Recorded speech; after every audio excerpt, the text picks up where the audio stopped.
Welcome, my 16 subscribers, anyone who clicked this on their home feed, or anyone who had this recommended to them after watching a superior YouTuber's videos. Welcome to my review of AEW Rampage. So let's begin with the first match, and it's between Bryan Danielson and Matt Sydal. So these two don't get an entrance, just like every week on Rampage. This was basically Danielson dominating because Matt Sydal just had to sneak his stuff in to even hurt Danielson. So the start of this match, they do some chain wrestling. It's pretty evenly matched to start, but when we reach minute 2, Danielson's technical superiority starts coming out. He just dominates Sydal when it came to actual holds and wrestling. This is where we get Danielson's best moment. It's this surfboard stretch that he then rolls into his own variation. He starts putting it on and then he reaches into Sydal's mouth. And then after this, he rolls this forward and then he goes for the neck twist variation of a surfboard stretch. Holy shit. This got a loud reaction from the crowd. And Danielson just keeps on dominating until Sydal finally breaks out the high-flying shit. And what Sydal does isn't really like as high-flying as the Bucks or Ray Fenix or Dante Martin. He's more of a grounded high flyer, so the craziest thing he does was a corkscrew moonsault. But his best moment is a power bomb that he uses to counter Danielson's butterfly suplex. It should have been a butterfly suplex from the top rope, but then he turns it into a powerbomb. And I also want to point out two awesome spots here. So one was the flying meteora by Sydal that Danielson turns into a single leg crab that he turns to the side. Regal mentioned this on commentary that this is how you should do it to make it more painful. And the other moment is, right before the end, this is to set up the end of the match. It's a running knee by Sydal that Danielson just ducks under and then he delivers his own running knee. It's called the Busaiku knee, but it was always just called the running knee back in the WWE. And then this sets up the finish where Danielson does the usual BCC thing. This wears out Sydal, leaving him open for the guillotine, which ends the match in a stoppage. So I'd like to point out the great selling by Matt Sydal here. He was the underdog the whole match, but this guy sold everything. Everything registered here. I like using that term now. But yeah, Danielson, I really wanted to see him sell the leg, but he doesn't. He wrestles as if there is no leg injury that he sold on Dynamite. I kind of wish that Sydal targeted the leg more, just to add up to this storyline where this leg could cause Blackpool Combat Club the match. This was a big missed opportunity, and I am kind of surprised that this was perpetrated by Danielson. But yeah, otherwise, if we forget about that injury, this was a great opening match and could have been a pay-per-view undercard. After this, we get a short video package recapping the Hookhausen story, and yeah, this was a nothing thing. There is nothing new here, and I can't even critique this. So yeah. Next, we have the second match, and my favorite moment of the show. It's not even a match. It's this fucking entrance. It's the Young Bucks literally cosplaying as the Hardys. Because these guys just ride with the criticism that is being levied at them. And the criticism in this feud is that they are Hardy cosplayers. And what do? They fucking enter as the Hardys. Cosplaying as the Hardys. So Matt Jackson is Matt Hardy and Nick Jackson is Jeff Hardy. And Nick doesn't even have face paint on. This looked like a mask. And he does the dance kind of weird because he just shoots basketballs. He flicks the wrist as he does Jeff's dance, where it's supposed to be a chop. And then they brought in Gangrel, the old manager of the Hardys, but I started watching in the Ruthless Aggression era, so there was no more Jeff. And, like, no more Gangrel, of course. We did get that feud against The Undertaker, though, but yeah, not the point. Gangrel comes out to a thunderous reaction by the crowd. And then Brandon Cutler comes out as Lita, and this broke me. Holy shit. Brandon Cutler came in like a fucking thong, Lita's pants, and like a faux bikini. And then his nose is like been broken for the longest time now. He's the Rip Hamilton of the Elite. And then they go all the way with the Hardys references, starting with the Matt V1 facts. The facts themselves aren't really that interesting. They should have went funnier, but it's alright. And then when they get to the ring, there's this like huge missed opportunity by like the cameraman, by the production crew, where Matt Jackson does like the fall, like this botch that Hardy does back in the WWE, where he like falls over the top rope to the outside. And he like does this, and the production team misses it, but we get like a small glimpse of it. The Young Bucks are so good at sports entertaining as well as like actual wrestling, even if a lot of people can't stand them. But their backstory, like as written in their book, is like really inspiring, actually. That's why I can never hate these dudes. And as for their opponents, these guys are a bunch of enhancement talent, but Taylor Rust, like the bigger of the two, kind of looks promising. But like John Cruz, this man is made for comedy. He has like a more expressive face. He's like graying but has a nice hairstyle. And I think I'm fucking taller than this dude. So yeah. And as for the match itself, this was basically a squash with a little bit of offense from Taylor Rust. But yeah, this was mostly a squash. But the Bucks like give it time and then they like mock the Hardys' greatest hits. My favorite one was where Matt Jackson went up the top rope to do like Matt Hardy's leg drop. He does the pose and stuff, but he makes fun of the fact that Matt doesn't do like top rope dives. He goes to like the second rope to like do his leg drop. So that's what he does here. He goes from the top rope to the second, and the crowd just eat it up. He doesn't even end up doing the leg drop. He does like a diving elbow. This is a guy with a known back injury mocking another guy with an even worse back injury. But yeah, the Bucks end the match with a twist of fate and then a swanton bomb by Nick Jackson. So then the Bucks celebrate, Gangrel raises their hands, and then the Young Bucks, being the dick heels they are, they fucking attack Gangrel and then they prop him up for the BTE trigger, but the real Hardys then show up. And just when the Hardys are about to do like synchro twist of fates, Brandon Cutler saves the Bucks' ass, but they leave him in the ring with like three raging old dudes. And then Gangrel delivers this like really bad kick, but he is kind of old and he did limp all the way in the ring. So I'm gonna cut him some slack. And then he did a DDT. And then Matt does a twist of fate, Jeff does a swanton bomb, and then they close this part with the Hardys victorious. So I predict that the Hardys are gonna win because like they need it. They don't have much left in the tank, and I think they should be next in line for the tag belts, like before they deteriorate even further. And yeah, very funny segment.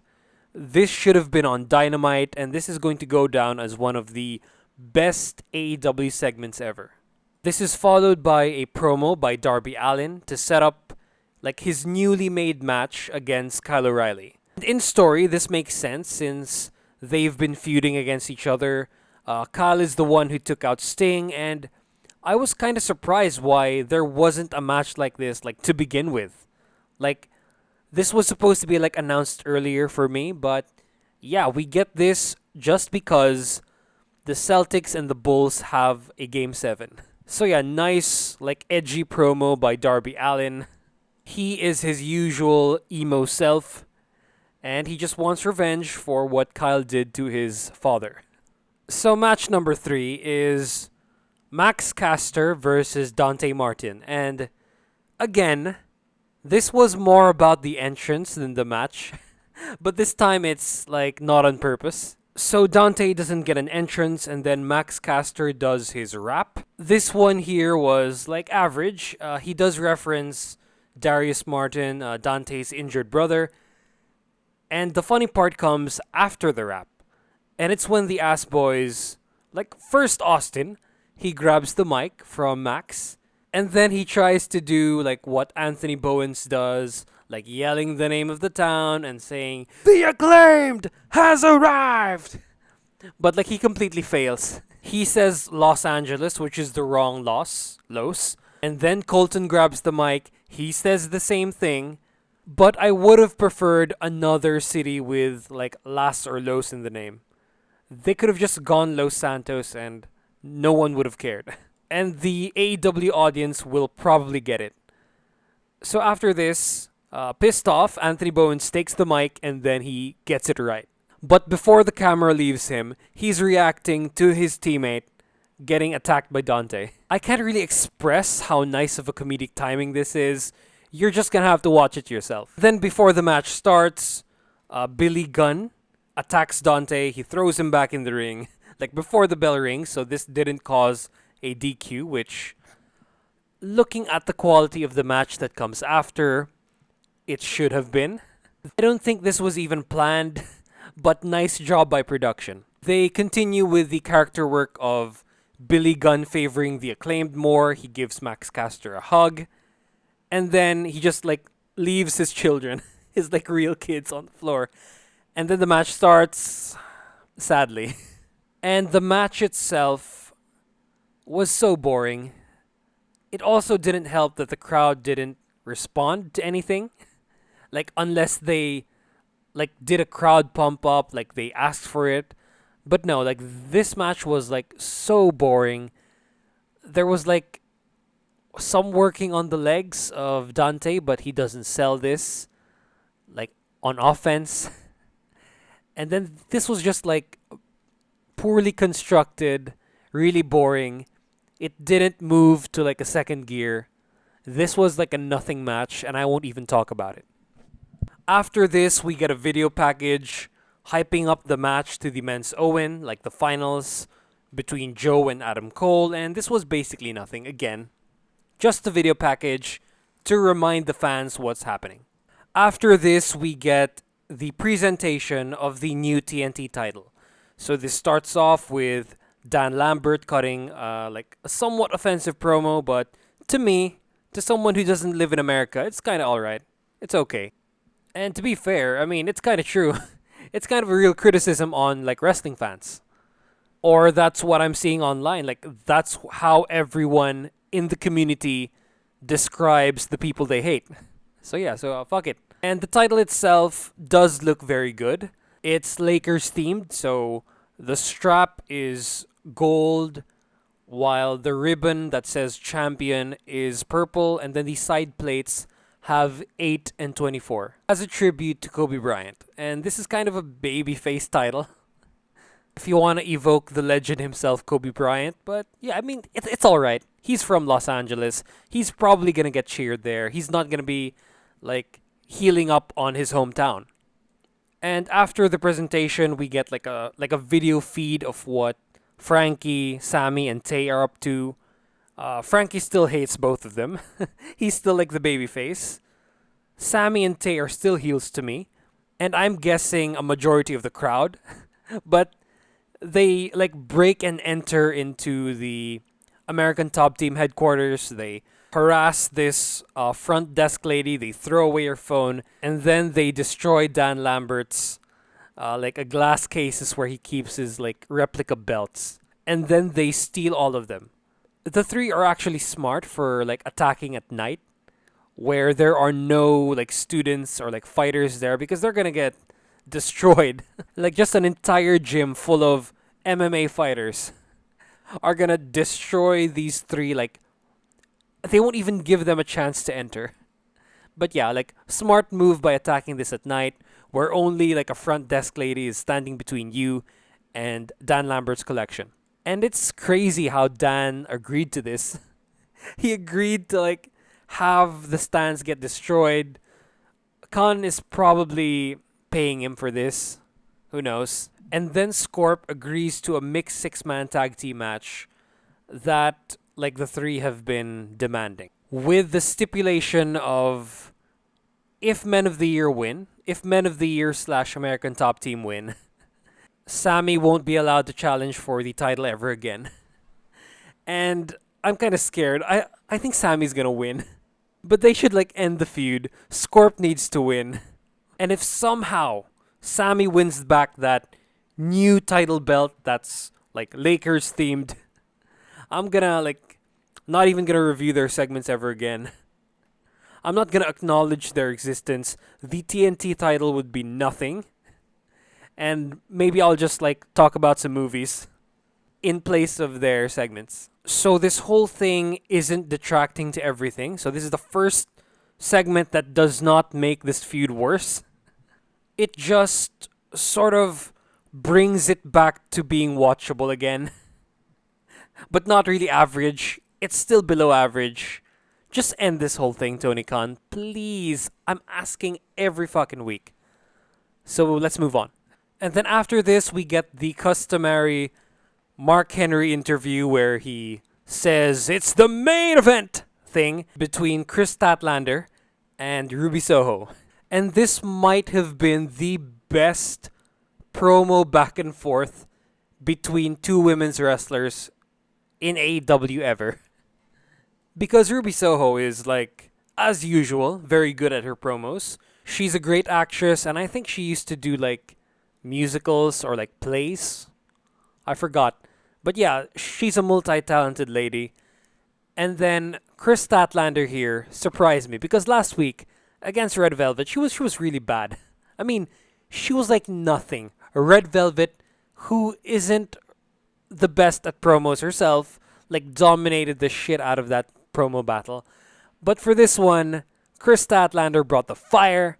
She actually turned the crowd, who like loved Ruby Soho like since ever. She turned this crowd to support her, and it's now causing a sort of stir in social media because she says that she's been here for the longest time. She uses the narrative of like her being an original and not accomplishing anything, not being given the opportunities. And now this is like her biggest one. This is the one she might actually have a chance at winning. So great points and great delivery from these two. But for me, I think Kris Statlander should have won. She's actually been here longer than Ruby Soho. But I'm guessing Ruby Soho is a bigger star, so she also needs a win. She's also older, and I think she's better in the ring. So spoilers, what happens in the match later I think was the right move, and the fans just rejected it. And it's sad. So that's enough talk. It's time for the main event! So from the start of this match, even from the entrances, Kris Statlander was already getting the crowd to her side. She comes in with a new hairstyle, with a new swagger, with a new starting pose. And then she walks to the ring, Super Seer-like. She does get some reactions, but it's not as loud as any of the more popular acts in the company. And then when Ruby makes her entrance, usually the crowd like sings with her. They love the song, but this time they're pretty quiet. So this match starts slow. They go for chain wrestling first, the usuals. But with Kris being the larger and stronger woman, taking control of this early part of the match. You could also sense that Ruby is sort of pulling back. She's pulling her punches. Like, she literally pulled a punch where Kris was on the corner, on the turnbuckle, and then Ruby, like, stopped a punch from connecting after already, like, being attacked by Kris a couple of times. And then they have an exchange of words, and what I'm interpreting is Kris doesn't want Ruby to pull back. She wants a fight.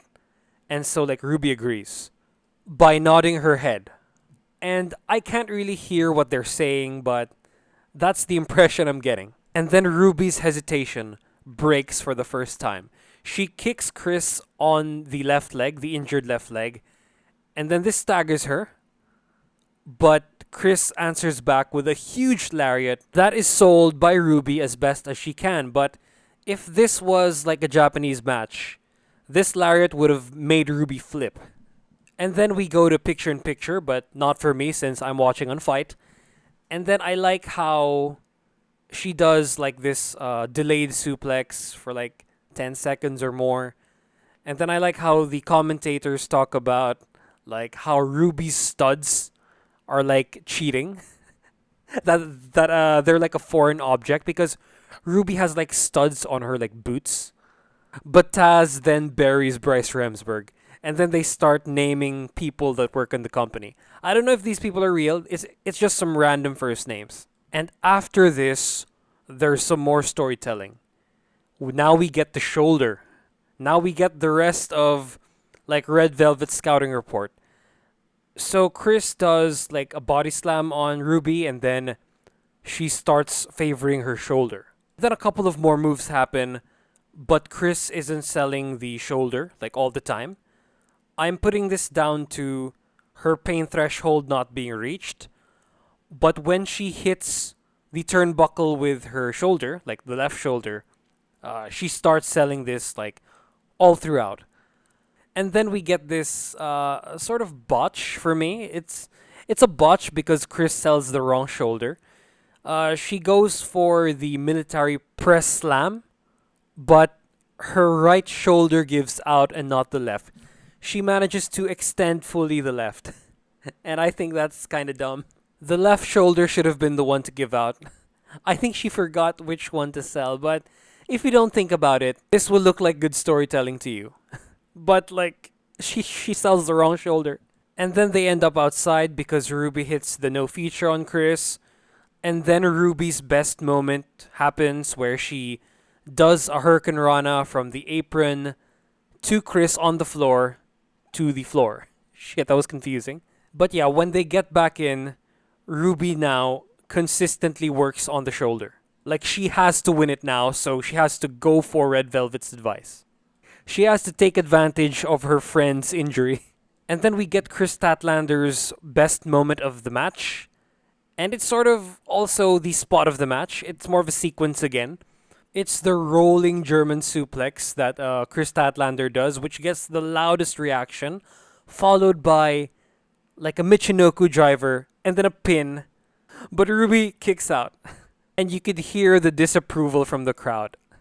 And what comes next is the finish, where Kris puts Ruby on the spider crab. This is like one of my favorite moves that Simon Gotch does in Noah. I'm gonna put a picture here, but Kris does this, but she fails because her shoulder gives out.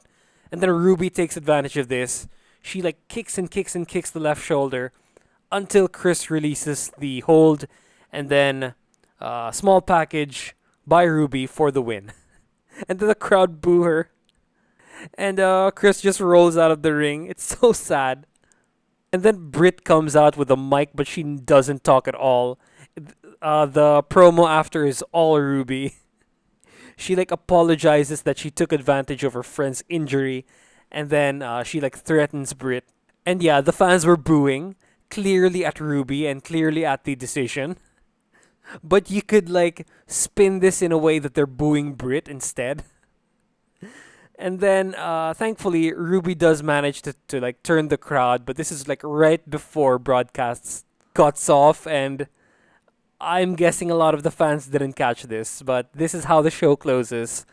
And this was the match of the night. This was paced like a main event. It had the storytelling. It didn't have as much crowd reaction as the Danielson-Seidel match did.